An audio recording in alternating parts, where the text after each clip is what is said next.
Hello everyone, today we're gonna see how to add mods in Aternos server. Firstly, go to aternos.org and log in or sign up. Click Create a server, then choose a server name. You now have a vanilla Minecraft server running in the latest version. To run mods, you need a mod loader. Aternos supports both Forge and Fabric. Go to your server dashboard, then click Software on the left. Choose Forge or Fabric depending on your mods, then select the right Minecraft version. And click Install. Just note this will reset your server, so back up your world if needed. Now the fun part, get some mods. Head to the trusted mod sites like CurseForge or Modrent, and the mods match your Minecraft version and mod loader.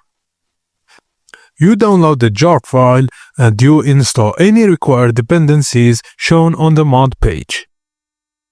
Now go to your Aternos dashboard, then click Mods on the left panel.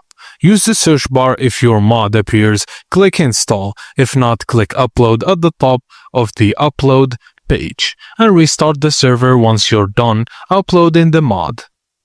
Now your game must match your modded server, so install Forge or Fabric on your PC, then go to Installation, New Installation. Choose the matching version and mod loader, then click Create. Place the same mod files in your local Minecraft mods folder. Just copy the Aternos server IP, open Minecraft with Forge or Fabric profile, then pass the IP and join your server. And that's it guys, thank you for watching, and please don't forget to like and subscribe for more.